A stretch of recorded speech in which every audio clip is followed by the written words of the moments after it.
Okay, Doug, if you can, introduce yourself to the people on the call. And Doug's operative word for the day is apprenticeship. Yeah, absolutely. Thanks, Kevin. So glad to be here. Sorry, it's going to be really brief. As Kevin mentioned, I'm at an appointment. If I can get over in front of a computer when I'm done and you guys are still around, I'll hop on then too. But my name is Doug Caldwell. I'm with the California Division of Apprenticeship Standards. And we're just extremely excited here at the work that Kevin's putting into place for apprenticeship.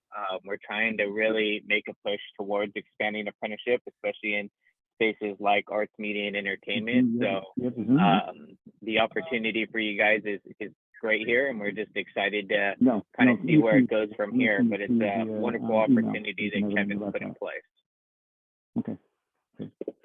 Okay, great. Thank you, Doug. And for everybody that doesn't know, we are a dual registered apprenticeship program in arts, entertainment, and media.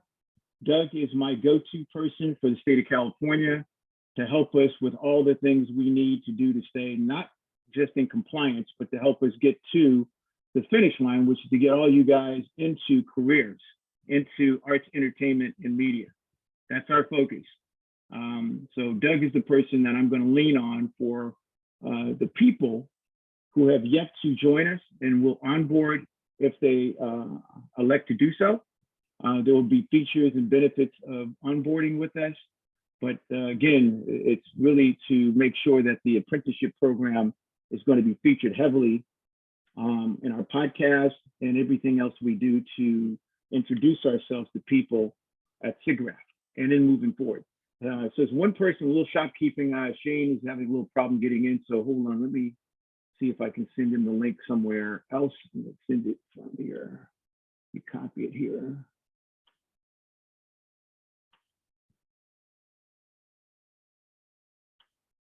And while we're waiting, Doug, thank you. If you have to drop off, go ahead. I'm going to ask the next person to introduce himself is Dr. Dorsey. Okay, here's Shane. Thanks for having me on. I was a little gummy. You on the spot, bro. You got the floor. It's okay. Listen, guys, my name is Norris Dorsey, Dr. Norris Dorsey. I'm a recently retired college professor. For the past 23 years, I was teaching everything in business, entrepreneurship, management, marketing, accounting.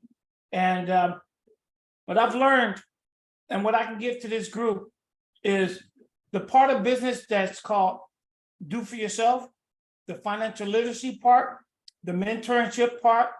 I've been doing that eyes closed for the past 23 years and longer. And so I want to bring that to this group. And Kevin's done a wonderful job in connecting the dots, which is one of my LLCs, how we connect the dots. And, you know, what I do, what he does, everything kind of works together. Great. And I will fill in when I can some more backstory on who these people are to me and who they should be to you guys. But for right now, we're going to rifle through and do some other introductions. Mitch Richmond, if you can you at least, I know you can't let us see your face, but can you introduce yourself to the group?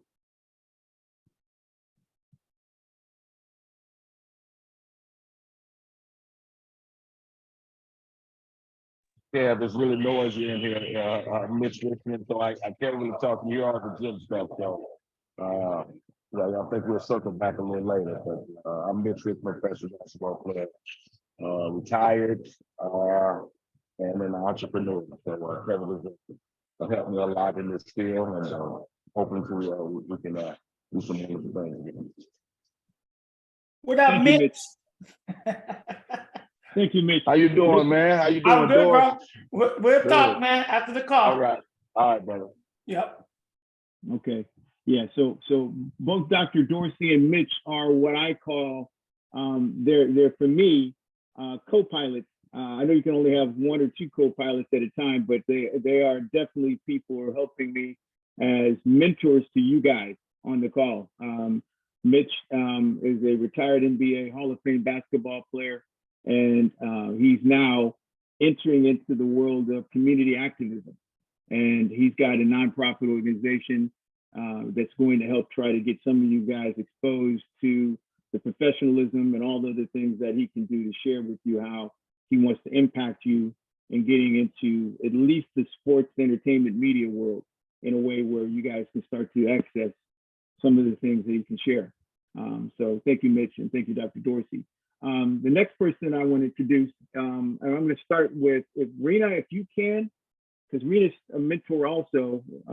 Rena, if you can let us see your face, but if not, definitely a brief introduction. You're muted, Rena.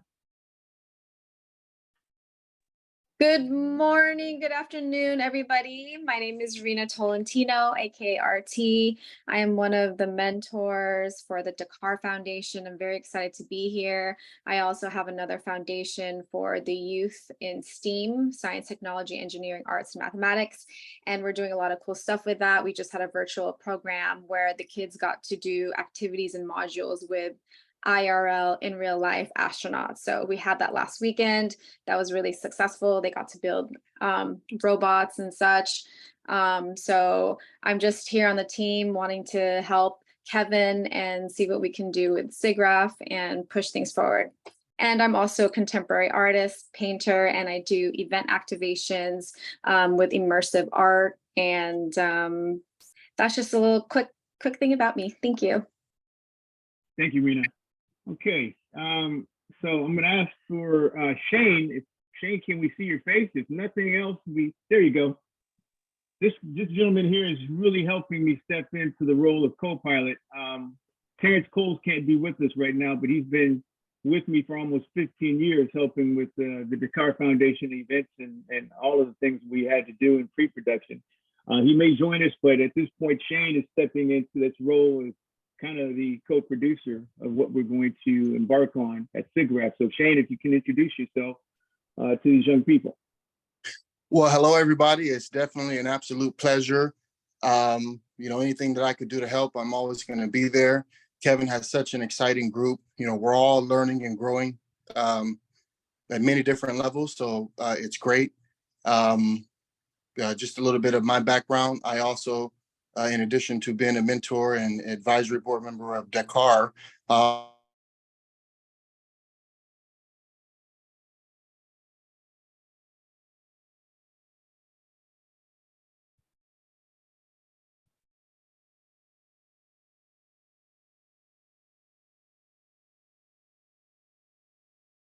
learning this. And, we feel like from the start, even from K through 12. So we're excited about that too.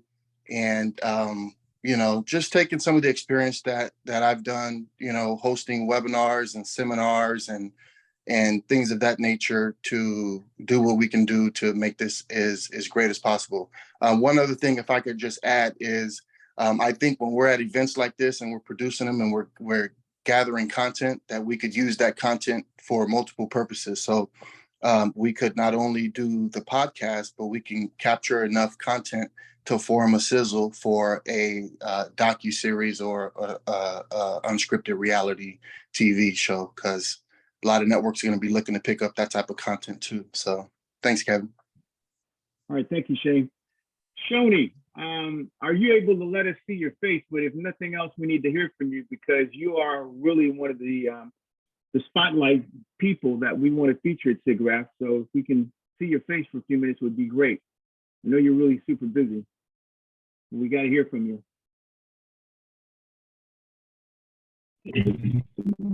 Hold on. Is the background noise too much? I hope not.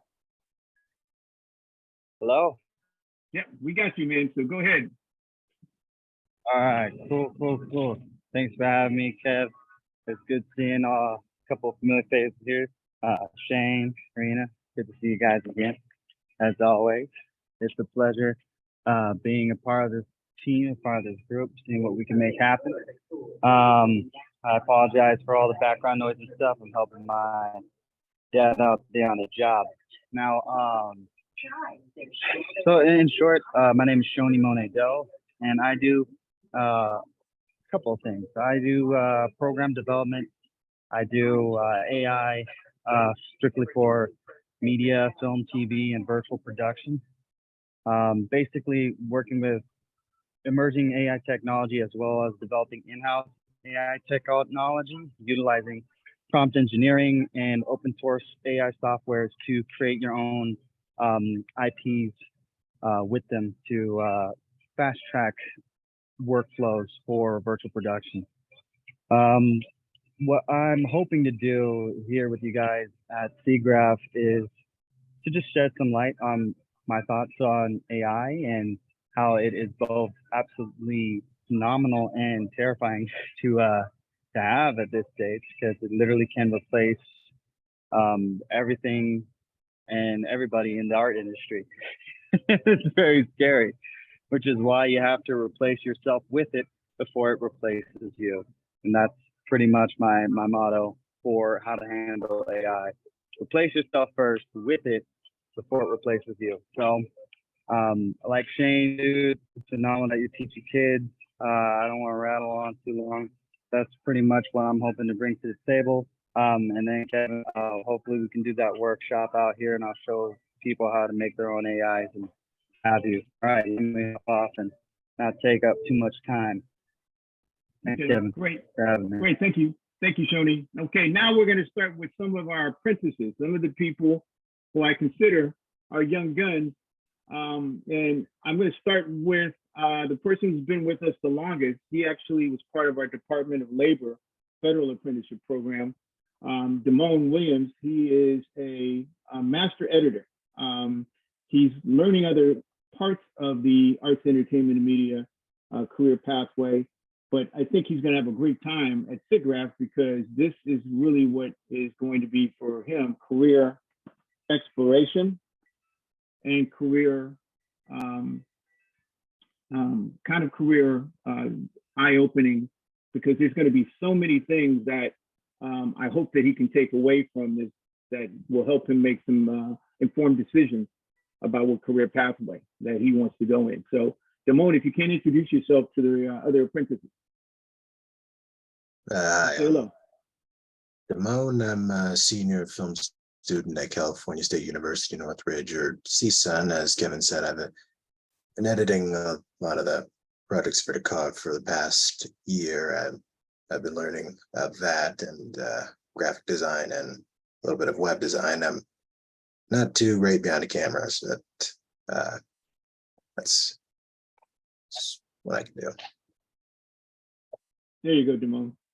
Okay, great. So next, the person who's been with us next longest, we have several other apprentices who are not on the call. They won't be at Siggraph. There is only a limited capacity for us to bring our whole crew, and we needed some very specialized talent to be there. But this gentleman here is probably what I call the bell cow for what it is that I wanted to attempt to showcase at Siggraph, which is young people providing student voice and agency, not only in front of the mic, but behind the mic, and also inside of all the other aspects of things that we want to showcase youth peers about why they should be excited about joining Dakar. So I want to introduce JP, and JP, just tell them your truth. Hello, everyone. Sorry, I'm kind of driving right now, so forgive me. For the familiar faces, nice to see you again. For some of the new faces, nice to meet you. I can't wait to work with you all. But yeah, like Kevin said, my name is JP Kavonkel. I've been working under Kevin in the Dakar Foundation since November last year. So far, I've done a lot of the camera work for some of his videos, as well as be the lead representation for the Dakar Foundation when it comes to like panel interviews or when it comes to any type of media. Our plans for Siggraph, like Kevin said, hopefully for me to start being more in front of the camera, as well as help out behind it. But yeah, I'm an aspiring filmmaker. It's my passion, it's my dream. And, working alongside Kevin has definitely been a true honor and blessing. And yeah, I just want to be able to tell my story, share my story, as well as help connect others who are not able to have the opportunities that we have to get into the Dakar Foundation, to give them those opportunities. So yeah. Okay, well, thank you, JP. All right, Yeah. next we're going to move on to the next person who is part of our backbone of the apprenticeship program. She's a superstar because she's a potential trailblazer who wants to do some great things in IT cybersecurity, but she's working through our arts, entertainment, media sector and helping out on the camera and other aspects of some you know, not only behind the camera, but in front of the camera, interviewing some very key people from the state of California, from the governor's office. I want to introduce Mariah Bahati. Yes, can everyone hear me? Good, Yeah. okay. Hi, everyone. Nice to meet you. My name is Mariah Bahati. I am an apprentice of the Dakar Foundation. I've been with the familiar faces that are on here, has helped me build character development within the program. And for those who I'm not familiar with, nice to meet you. I look forward to, you know, connecting with you guys and making significant impacts. So I am a recent grad from University of San Diego, where I did major in cybersecurity and operations and leadership. It was intense where I received my master's. It was a very intense program, but nevertheless, though, I appreciated how I've learned cybersecurity coming from a leadership standpoint and also a management standpoint. And so I think that my role at Siggraph will possibly just be about just sharing knowledge about cybersecurity awareness. A lot of people don't even know what cybersecurity is. So I want to be that person to provide those industry best practices for people for protecting data, information systems, securing our networks. And also just talk about cyber breaches and exploits that cyber criminals may get a hold of. So and I have aspirations of just being a cybersecurity practitioner and specifically getting in digital forensics and computer forensics. So yeah. Great. And Mariah, by the way, is a proud graduate of an HBCU, Hampton University, as her undergrad. Okay. Where I received my criminal justice and criminology. Sorry. Great, fantastic. The next person is a new person that we met from the Brotherhood Crusade. I am just now seeing her for the first time as she's seeing me. I want to introduce you to Kayla. So Kayla, if you can introduce yourself to the group and tell us a little bit more than, because most of us know each other a little bit more. So if you can't take maybe 60 seconds to kind of give us your who, what, why, where, and how of what you plan on doing to impact the world.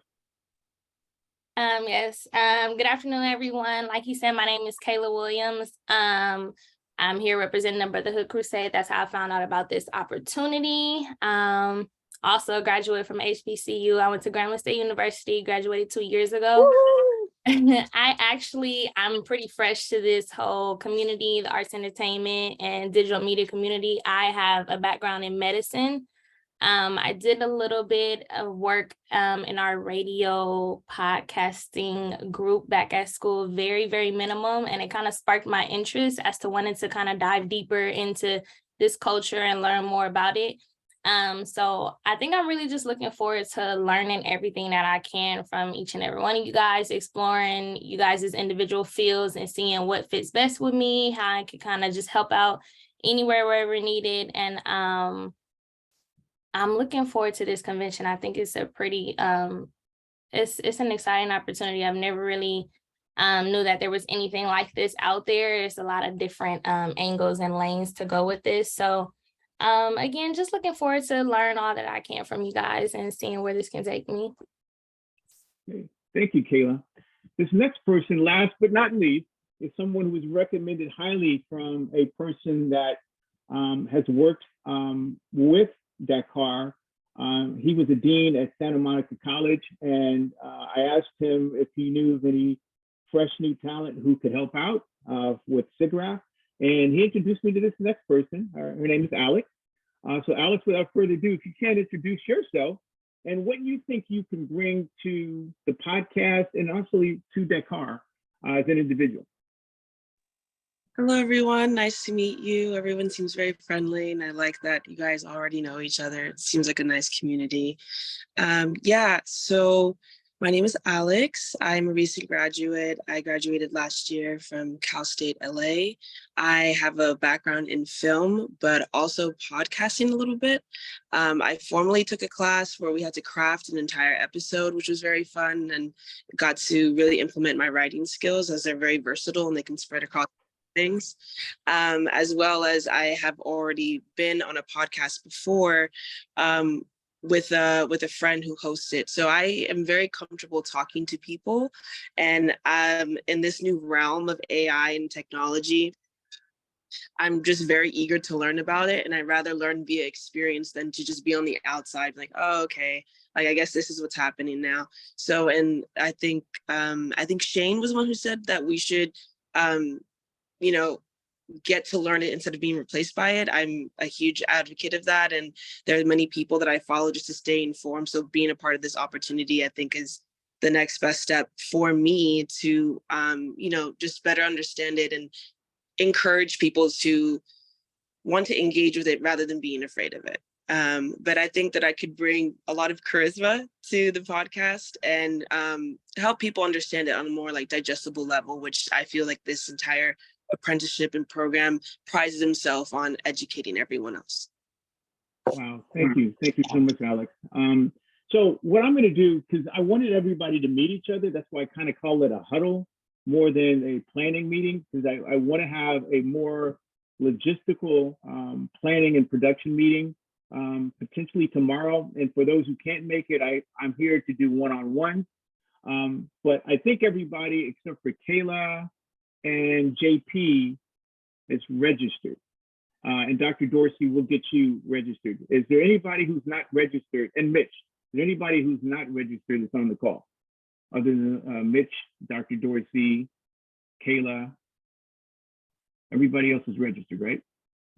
Okay, so little to give you guys the heads up, this is at the Los Angeles Convention Center, downtown Los Angeles. Has anybody not been to the LA Convention Center? Does anybody not know where it is? Okay, so I have, in fact, I'm going to do some scouting tomorrow. I'm going to start loading in some of my equipment on Sunday, which is the actual start of the convention. But I've been in communication with the press and media department, and they have said that we can use, there's a press office that we can use when we're not in the space that we're going to be co-located inside, which is called the Siggraph Village. I'm going to put in the chat box what the Siggraph Village represents. And we were invited by the Siggraph Village and the Diversity Inclusion Department of Siggraph to become this entity called Scoops, where we can essentially grab breaking news and information that people would share with a journalist. So we're not attendees, we're not, exhibitors, we're not folks presenting anything, we're there as journalists. And I'm gonna ask kind of each and every one of you, what do you think a journalist is supposed to do? So I'm going to start with Alex. What would you believe as a journalist you would be required to really focus on as a priority? Relaying objective information and communicating to the public and anyone listening what is going on during the event is what I believe the journalist would have to do. Very good. Okay, Kayla, journalist. What does it mean to you? What do you think about when you think about being a journalist? To piggyback off of that, developing on stories, so picking up stories that are broadcasted or, like you said, breaking news, and then kind of like Alex said, relaying it over, putting it together, and then making a whole platform from it. Okay, great. Damone, if you can, you're the editor, but at some point we're going to edit some of this stuff and post. What do you think your role could be in helping us as journalists, as press and media?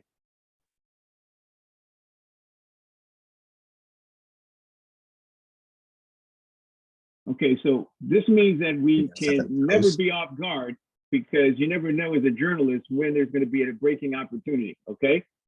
For news. News is not going to wait for you.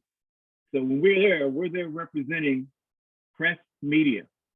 That means we're not here to hang out or to, do a lot of cool things like see the exhibits and installations without having that objective viewpoint of seeing that we can actually capture it, cover it, and share it as a journalist. So we're not there for any other reason but to capture, cover, and share. So Damone, again, this is our practice to really make sure that we're on point, because people will be looking at you because you're going to have a press and media badge on. And that means you have access to the whole place. There'll be venues inside of the venues, inside of the rooms that you can get into that nobody else can get into. So is that scary to you, Damone?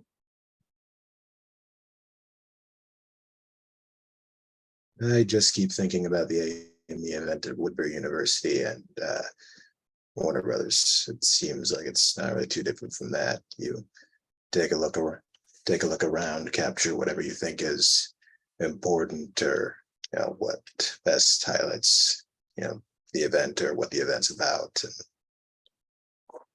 then I cut down later. Yeah, and what Damone's talking about, early on we had meetings at Warner Brothers with the head of diversity, the corporate social responsibility, and he was one of the few young people we brought to meet with them. And we didn't know what kind of attire to have him wear. And he came in a buttoned-up shirt and a blazer. Everybody else in the meeting from Warner Brothers had t-shirts and jeans and stuff on. But one of the things that I think for us is attire. I believe we can be casual. It's going to be hot. It's supposed to still be hot down there, be air conditioned. But I think if you guys think about it, it would be nice if everybody kind of had a polo or some type of button-up shirt that they could wear, especially the people who are going to be on air. But I don't know how to approach that. So if anybody has any suggestions as to how, especially the young ladies, should look on camera, because you guys are going to be our forward-facing representation of how we're going to be perceived. So it's more important that, again, if you guys feel that you need to be representing us as journalists, I trust you guys as young people to be able to do that, but that's something to be thinking about. So people are going to be looking at your press and media badges. They're going to be looking at you as young people of color. And, it's kind of like unfortunate though, but all eyes on you. You're going to be the unicorns in this place.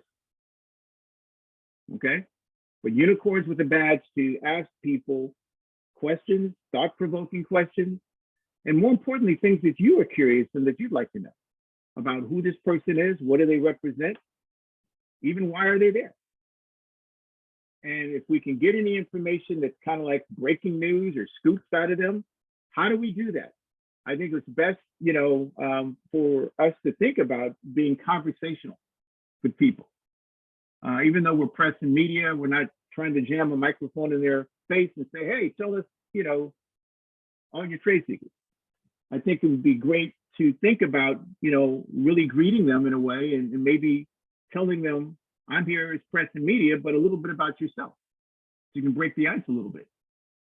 Because again, I don't believe you'll see anybody else to look like you guys there.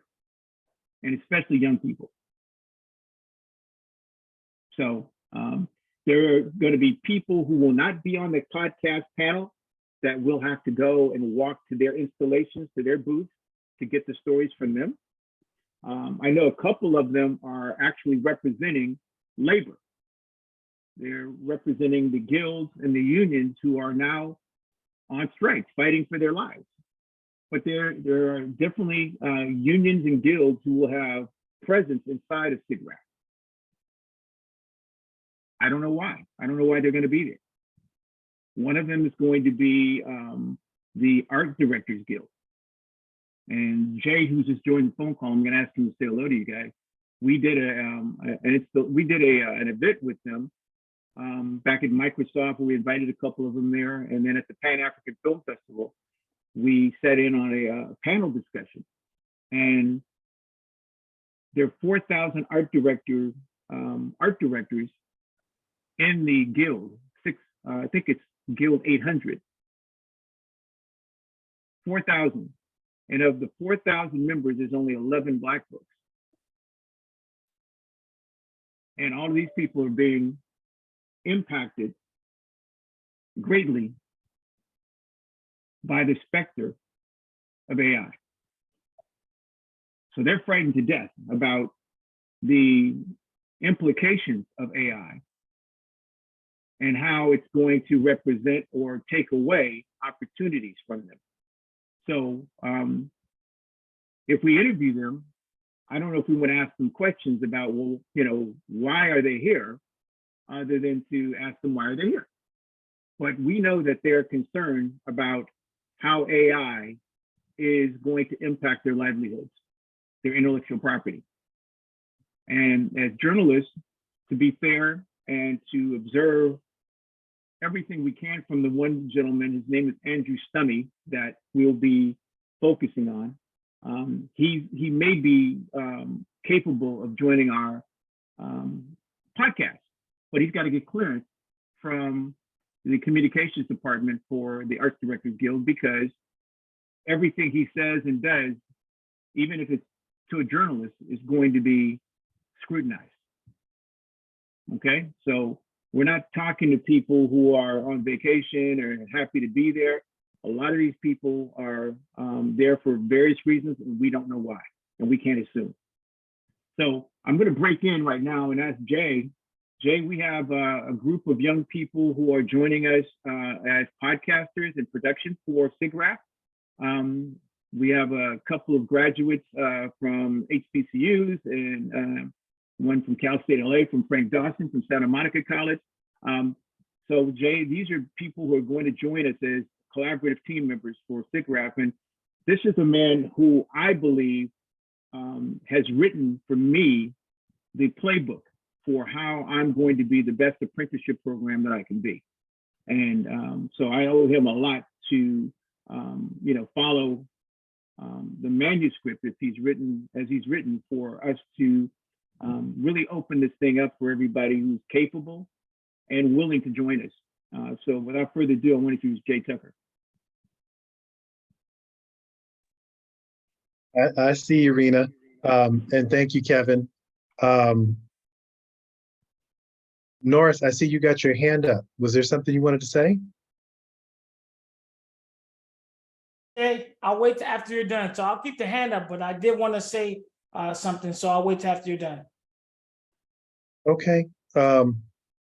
So I know that Kevin has talked many times about how important it is to get our communities mobilized in terms of providing practical experience. And I think the reality is that and what we're seeing playing out in front of us is that there isn't a specific skill that is irreplaceable. Say it again. There isn't a specific skill that is irreplaceable. There used to be, like this kind of mentality back in the day that there are certain things that you could learn to do where you would always be employed. And short of things like dentistry, because people's teeth, they still need to work, or, being a barber or a stylist, it seems like almost everything else, no matter how much skill is involved, is either being commodified or automated. Now, that's not a reason to give up and not learn skills, but I think what Kevin and I have been talking about over the last couple of years, actually, and has really come to a head. You see these work stoppages with the Writers Guild, the Screen Actors Guild, and so forth, is this idea that in addition to learning how to code or how to produce or how to be a cinematographer or how to tell stories, that you also need to have a set of relationships. You have to have a certain perspective on how to identify and capture opportunity.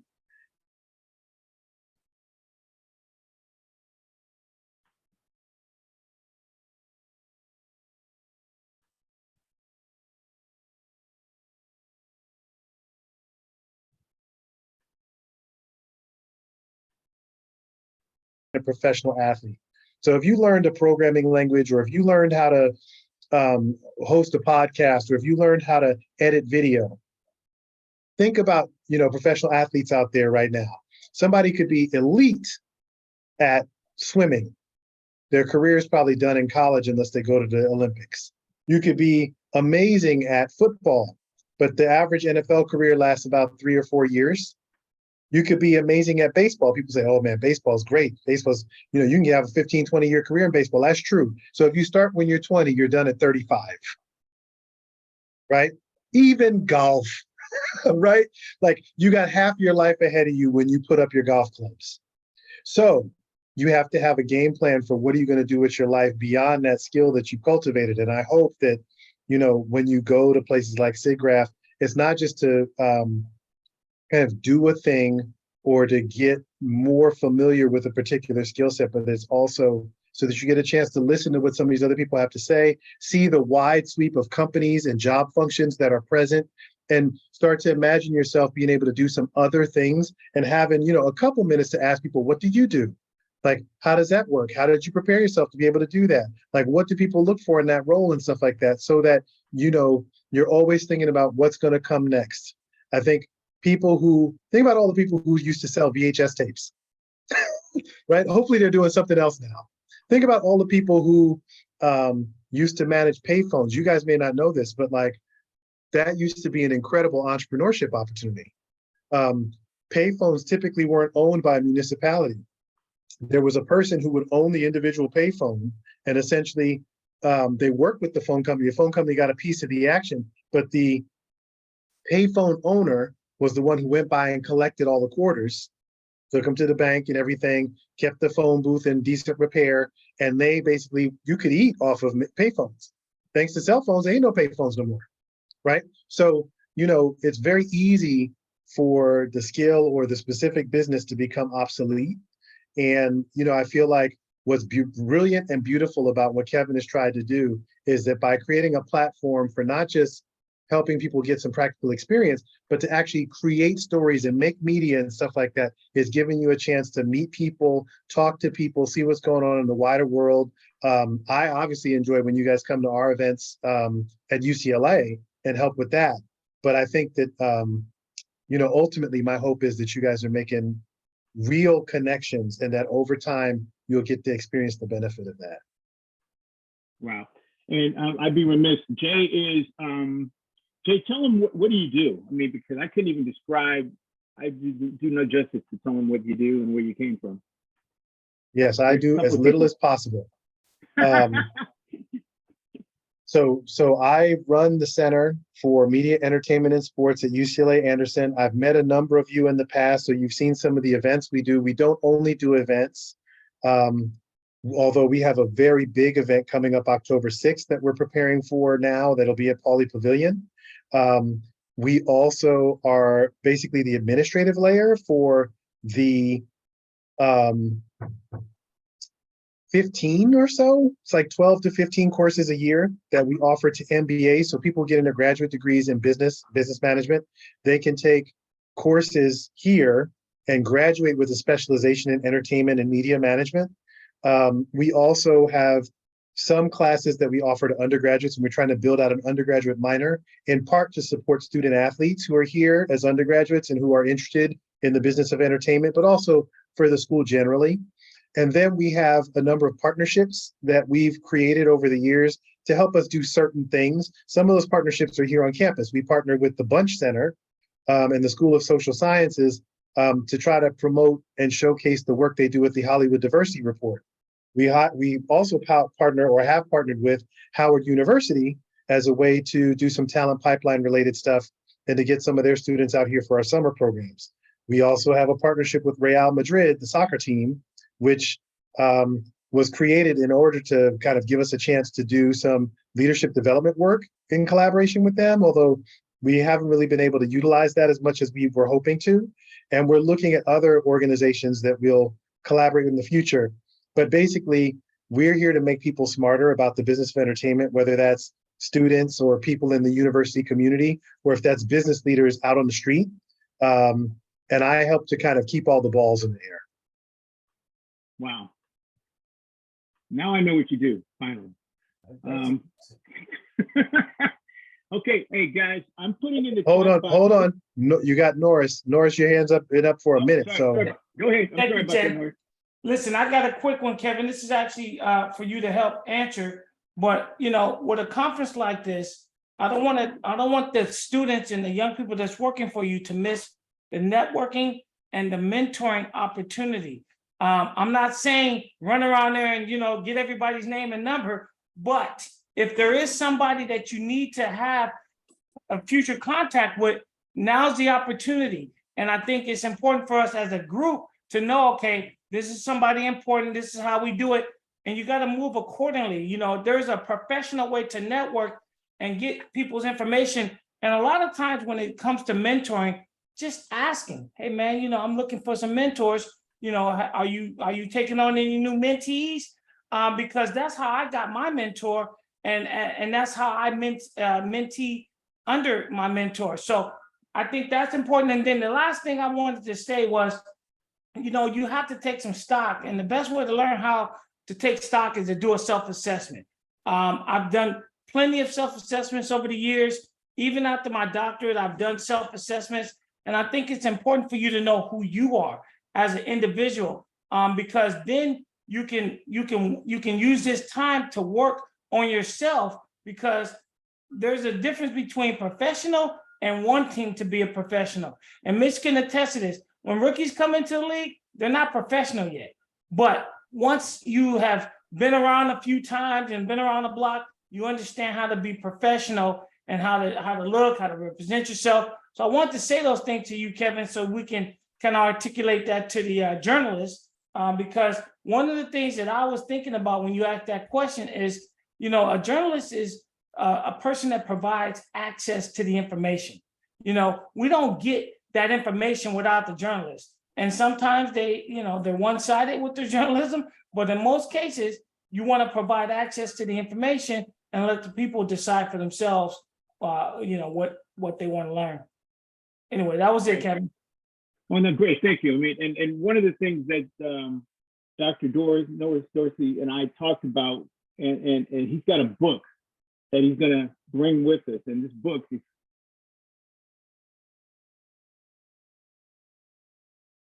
a little blurry. Can anybody else see the book? Can anybody else see the title of that book? It's blurry because he's got the blur filter on the screen. So like, yes, if you keep it close to your body, we might be able to see it. Okay, Doctor, you're muted. It's kind of tough and it's small too, so I don't think it's going to show up the right way. But anyways, guys, I wrote a book on financial literacy. It's called Financial Literacy Education. And a lot of the adulting that you're doing and dealing with right now, I realize as a parent, my son who's turning 20 at the end of the month doesn't want to listen to me anymore. And I go, golly, like I know a lot, bro. You should be listening to me now. Now's the time to listen to me.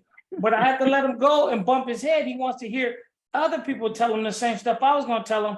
And so I said, well, if I'm going through it, other parents are going through it, but more importantly, young people need to know certain things that they need to know as far as adulting and life skills. And this book kind of talks about the first car, first apartment, first job, so that is, what we're going to promote and pump out there, Kevin. Right. And great. And guys, I put in the chat box some of the things that if you can, I'm going to have the chat recorded, the chat transcribed. But if you guys can start opening up some of those links, because these are the people I want you to start studying, because these are the people who you'd be talking to. Dr. Dorsey was almost at he was the last entry. Dr. Dorsey is having a fantastic impact on me and some of the students. He was actually a guest speaker in our classroom, our high school classroom at Hamilton High. And we're going to be back there again this fall. So he'll be welcome back to talk to the people. We'll have a co-ed class this time, not just young ladies. But the thing that I want to stress to you guys is that he is a mentor. He is a friend to me, and really he's mentoring my program. He's really helping me to understand how I have to get better at bringing more personalities and more people who care to you guys, because I'm only one person and I can't really create an individual relationship with all of you guys at the same time. So I need to grow my mentorship tree. And that's what Dr. Dorsey, Jay, Mitch, Shane, and Rena, who have really been helping to mentor the program, not just mentor you guys. And so I want to thank them, because mentors are really special and unique individuals. They have really big ears and big hearts and little mouths. And so I hope that you guys learn how to understand what a mentor is. And more importantly, I think I asked Dr. Dorsey to maybe talk to people about, how do you find a mentor? I'm going to ask Alex. You want me to answer that, Kevin? Or no? Yeah, jump in, because I don't know. I'll give it a quick brief piece. My mentor right now is a guy named Dr. Robert Ross, and Dr. Ross is the president and CEO of California Endowment.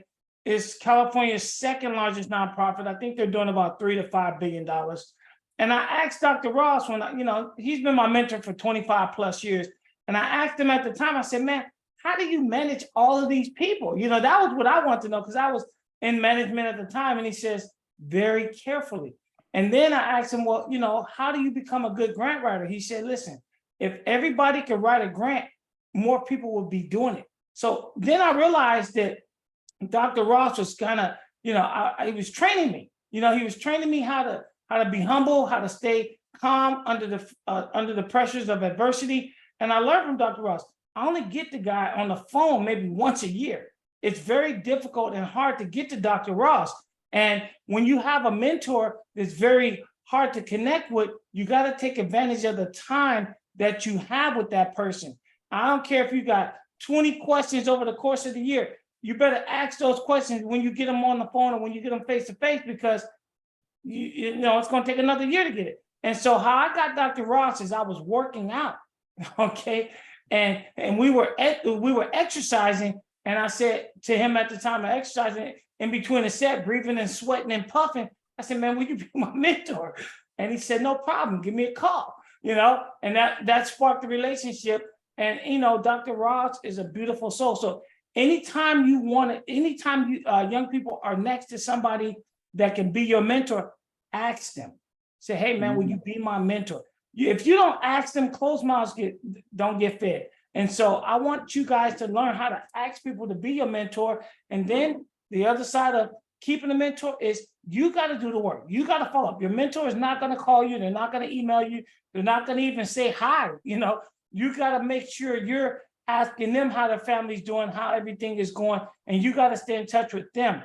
Say, hey, is it okay to email you or call you next week? These are the kind of questions that you would ask your mentor to make sure that you can get them any time of the day, because there is times of the day they don't even want to talk to you, and they'll send you the voicemail. And it's hard to get a hold of Dr. Ross. So I know, I don't take it personal. Don't take it personal. They're not turning you away. They're just busy too. So anyways, Kevin, that was my 2 cents on how to get a good mentor. That's great. Well, and the reason why I mentioned about mentoring and being able to talk about this realm of mentoring is that, how many people on this call have ever mentored anybody? Raise your hand. Okay. How many people believe they are currently a mentee of someone? Naturally, no, I don't have a mentor. I have everybody as my mentor. I'm learning from everybody, but it's really interesting. Kevin, you have a mentor. I'm your mentor. Because if you come at me, trust me, I'm your mentor, brother. That's what I wanted to correct myself. Okay, be my mentor too. There you go. Be my mentor too. Because my whole reason for being here is really undergirded by mentorship. And I don't think there's enough understanding of what the value of that is in our journeys, in our life journeys, not just in classrooms and workforce, but just everything that is going to occur in life for us. We need people who are there as sage, wise people, sometimes just people who are there in the moment of truth. because sometimes your family can't be there for you. So all these are things that I want to embed in our conversation. And to that point, I think the reason why I've kind of empaneled you guys the way I can, because I'm thinking about how we can create a run of show. So we don't have one just yet. Shane and I have been working on an abstract, but we need to create a run of show. So I don't know if there's anybody's ever done one before, but I'd like to have everybody try and research what a run of show is, and then draft one based on what you've heard from the people on this call and the people in the chat box. This is kind of an exercise for us. It's to put together your iteration, your example of what a run of show would be for Monday or Tuesday. Those are the 2 days that we've ascribed for the live podcast, where we're going to be on air from 11 to 12, 12 to 1, 1 to 2. There's 3 hours of programming, live programming inside of this huge conference, from the north section of the convention to the south side of the convention to crypto. All these people are going to be milling about, going to different appointments. We're going to have an opportunity to have the floor. And if there's anybody that we can actually send the link to and share with our friends or with our parents or whoever, I'd like to have you guys get the idea that we want to take this podcast and push it out to the people that we know, so they can see and that we can showcase what it is that we're doing to show that we have presence inside of this conference and be able to, be newsworthy about it, but also to talk about things like mentorship. How do we get one? Why do we need one? So that people understand that that is really that's part of the real DNA of what we're trying to do for our apprenticeship program, because we can't make this work without mentors. It's impossible. So run a show. If everybody can take a draft, I'll have one, but I'd like to have you guys kind of go over what you think would be a good run of show, so that we could actually make sure that you're segmented in to where you think that you'd like to be able to be on the panel, because we only have 4 people at a time at this point. I have a 4-channel mixer that I've ordered, but the goal is to really see how you guys envision being on the dais and being able to interface with one another. I want to have Jay and his ability to join us, so that, again, we have the presence of people who, when they talk, people listen. And that's kind of person that Jay is. Mitch Richmond, who just left the call. I think people love to hear about, things that Mitch is thinking about. Mitch said he wants to come to the conference to see what's going inside of Siggraph. A lot of people say, well, what is Siggraph? And when I tell them, it's like, it's impossible. Nothing like that can happen that I don't know about. Well, guess what, guys? I didn't know about it. I stumbled across it. And I'm in this community of people trying to invite more people in, but no one's listening to me. No one has any idea that the creative tech community is a place where you guys can learn where the future of content creation, distribution, publication is going. But nobody that I know is really thirsting to get into this room and get their hands dirty. And Shane, I think, and I were on the media press conference where they were talking about all the features and benefits, and we asked some pretty tough questions anonymously, and I don't think they really were prepared for those questions, like access and, and how can Siggraph help to level the playing field for understanding and intelligence about the future. And all they could say is that that's not our job. Our job is to do what we're doing. We can invite you to come and you guys can figure it out for yourself. Problem is how do people know about Siggraph? And why isn't there any flyers or bulletin board material out there for people to access this stuff? Well, I can't answer that. But I do know that inside of those rooms, there's a lot of secret society stuff going on that I think you guys should really, again, start researching it from this point forward, before you show up to figure out, is there a story that we can share about how people can get more access to this inside baseball? This is the future of not just content creation, but AI is being used for everything, every sector and every part of our lives. And Jay has some very, very smart philosophical understandings of what we can do to prepare ourselves for it. And not everybody's going to heed this wisdom. So Shoney is the 1% on the call that is currently using AI to help him. So Shoney's got his hand up. So Shoney, please, you can probably take us out because I know I wanted to just be an hour on here. Go ahead, Shoney. All right, thank you, Kevin. Oh, wow. There's so much to unpack.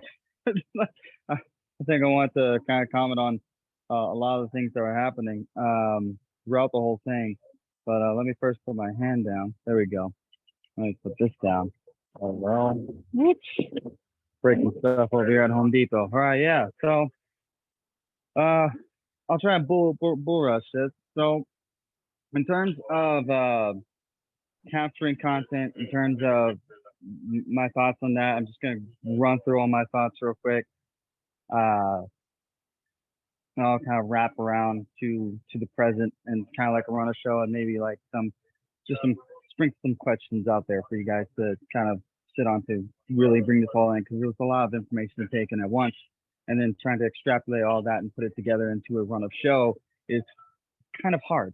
So what I'll do is when it came to what it is to kind of be a reporter and capture an event, I agree with a lot of the things that were brought up. You definitely do want to go there and be the person who's trying to you're just trying to be the voice of the viewer who's watching, and while also thinking at the same time of what the viewer doesn't know and what you're trying to find out for the viewer. You're trying to give to find out and extrapolate that information in a way that's not biased, hopefully, and you're trying to give as much leeway and as much field of view, so to speak, which requires you to do some prep research ahead of time of who you're interviewing, what they're doing, the projects they're working on, as well as the topics that you're going to be discussing. In this case, we're talking about AI, mentorship, and I think there was one other one, and like the future of the art industry as a whole.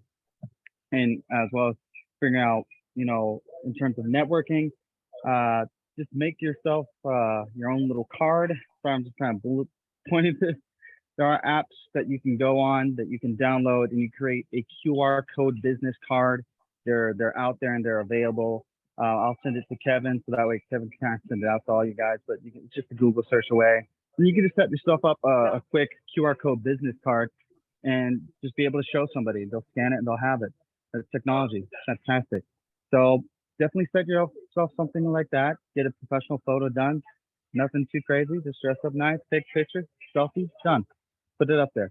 And you'll have yourself a business card so that you can start networking with these people. And then when you're doing your prep work, figure out, all right, what are the type of people I actually want to be engaged with in the future and who I'd like to have as a mentor? And, what are they doing? Exactly what kind of programs they're doing that I'm interested in being a part of. So, because that's what makes them more invested in you, is because you've already invested in them. Because when you're able to prove that you've done your due diligence and understanding what they do, and that you have a genuine interest in what they do and how they do it, and you're already on your path to doing it, they're more than likely wanting to reach out and help you and reciprocate the time and effort that you put into learning more about them. Wow. So that's that. So that's the mentorship. That's the journalism. Run a show. So in terms of the run a show, what I would suggest, is that if you guys can't really think of exactly on how to do it, mess around with AI. I love AI. AI is fantastic. For me, AI is it's literally, it's like sitting down with a live library of information that you can talk to. That's literally what it is. It's a library that you can talk to, ask it questions, and then you can even ask it to ask you questions. You can give it examples of what you're looking for it to do, and then it will regurgitate those examples and even add your own style to it. Or you can say, I want it written in the style of Key and Peele, and boom, it will write you a whole entire essay in the style of Key and Peele as if they wrote it. Now, so AI is very powerful. Hop on something as simple as ChatGPT or one of the various many other variations of it, and just start inputting the information that you want to brainstorm about. Because you might not have an idea of where you want to start. But if you're just like, all right, well, here's a run and show example I pulled off the internet. Here's the topics I want to talk about. Here's all the information I want to go over. Keep it limited to about 3 pages in Word doc. Otherwise, it's not going to work. There's a limit to how much characters you can put into it. And just start asking it questions and generating your own content, generating your own idea, allowing it to brainstorm for you. And then you're just reading through, and as you're going through that process, you'll eventually come to the idea that you want by refining it. And I'll go ahead and send Kevin the prompt engineering course that I took online. It's completely free. And that's how I learned how to speak with AI and give it examples and all the whole not what have you when it first came out. So I'll also send that. And then that's pretty much it. And, you know, in terms of mentorship, I met Kevin. He was my mentor, who I met when I was back as a college student at Santa Monica when I was running the media club. And I just went there to take notes at this meeting where they were planning out everything for how they're going to run these programs and stuff over at the school that I was attending. And I was like, well, how are you deciding my future without actually letting me in on the conversation about how I would like my future to be decided at this college that I'm paying to go to? I would like to at least be a part of the conversation. How does that work? So from there, me and Kevin kind of hit it off. And since then, he has done what he's now doing for you guys, which is giving you the opportunity to network, ask questions, and meet people and hone in on what you really actually want, because you get to explore. All right. You're going to get lost if you explore too hard, but that's okay, because at least you know you're lost, which means now you can find yourself. So have fun, everybody. I'm going to stop right there. I'm going to put a pin in it.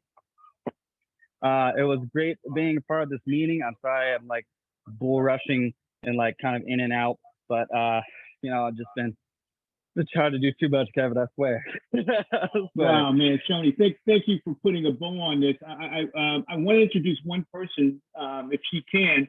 Tracy, can you say hello to the folks? We've got some young journalists on here, and want you guys to meet Tracy. She and I met at UCLA at the Pay Equity event that Jay Tucker from UCLA produced. And Tracy is someone that I definitely wanted, you know, introduce as a potential mentor. She came to speak at our high school program to some young ladies about Costume Design Guild. And if she's capable, I'd like to have her join us either virtually or physically Monday or Tuesday. She's actually invited me to meet one of her partners, who's a graphic designer who's got some very interesting perspective on AI. He's a concept artist and illustrator. Yes. And I know that everybody loves AI. And I know it's an enthusiastic sort of like new tool. But for some of us, it's like, you know, you would put in like our illustration or our idea, and then AI would spit out a version of something that we did. And so for us, it's like, you know, a sort of like plagiarism. And so I understand, like, I'm not against AI. I think that finding out how to use it as a tool for everyone would be great. It's just some of the artists are a little put off because a lot of our art is actually put into AI as a version of, like, you know, learning, and then it spits out something that is closer to something we would have done. So we just don't want to be put out of work, essentially. So yes, Philip is amazing. And he does have a very interesting take on AI because it directly affects him. And I think he'd be great for you guys to kind of hear like his sort of version of it. I know that, you know, they're also going to court about AI and like trying to figure out the legal aspects of what can be used and what can't be used. So, hi, I'm Tracy. I'm a costume designer. And yeah, that's me. Well, no, and this is part of what I believe as journalists, that we have to figure out where is the fair and objective way to cover what people who have something to say and need to have their voice heard, and what can we do to synthesize those things to our audience, especially our audience of young people who are going into these fields. There's a lot of different things that I've heard. I mean, the ethics of it, the legality of it, the efficacy of it. But, you know, I don't know where and what you guys will decide, but as journalists, it's up to you guys to do your research and start asking questions and come up with your own, you know, point of view of what you'd like to share to your peers about Yeah, there's news two sides and to things. every story, right? Right. And so, you know, Jay, I guess, can you take us out on this one? Because again, this is the first of a couple of meetings I'd like to have before Monday. But Jay, can you take us out on any thoughts about where we should be and what, you know, we can do to get better at understanding what we can do here? I don't know if I have anything left to add to what everybody else has said. I see Shane's got his hand up. This had it up for a while. Oh, I'm sorry. See, I'm not good at these Zoom things, man. This is, hey. Sorry, Shane.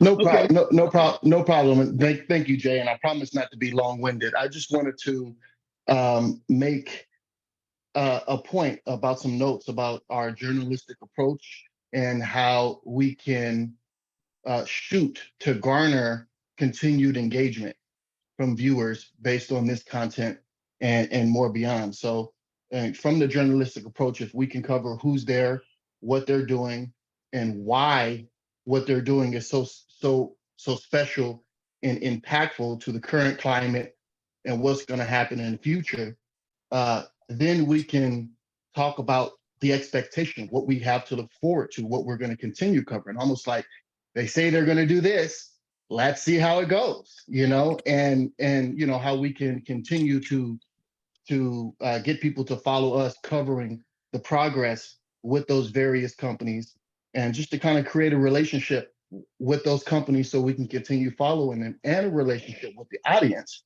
who wants to engage with us during that process.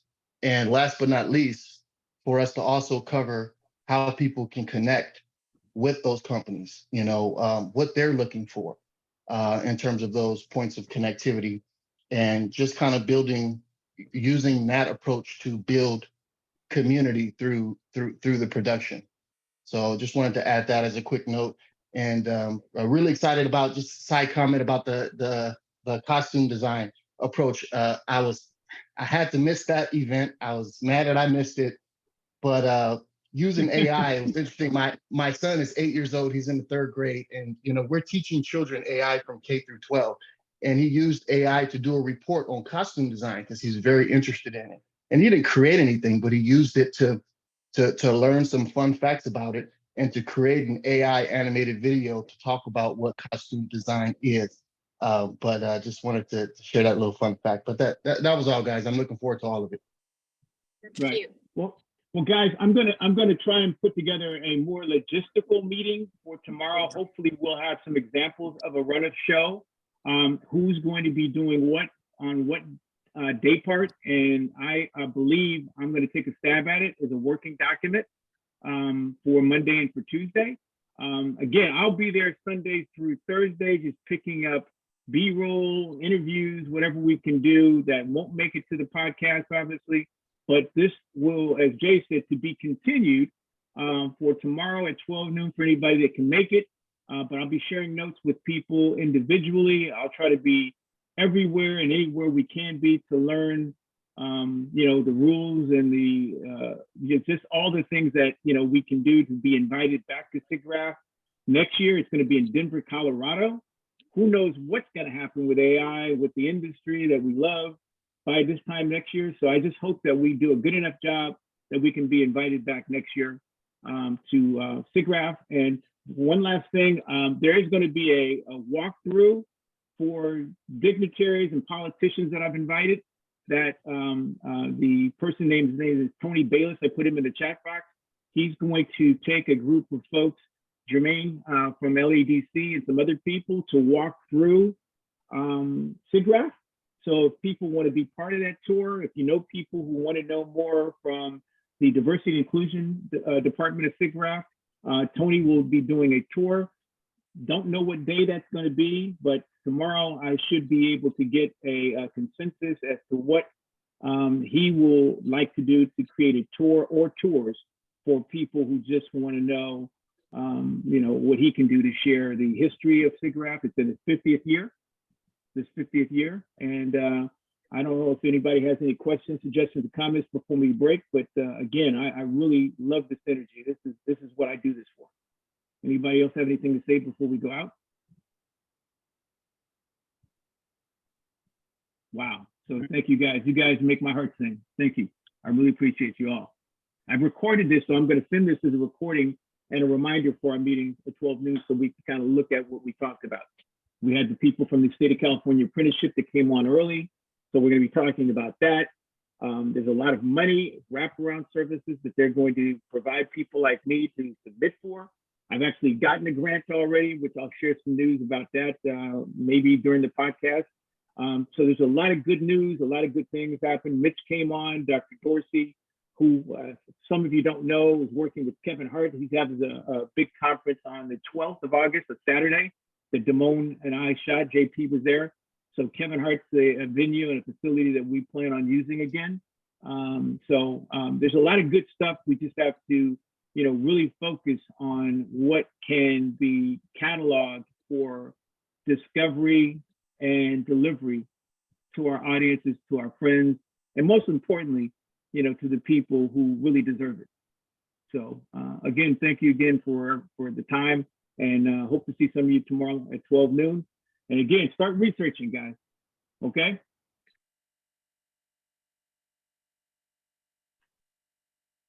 Thanks, Kev. See you all soon.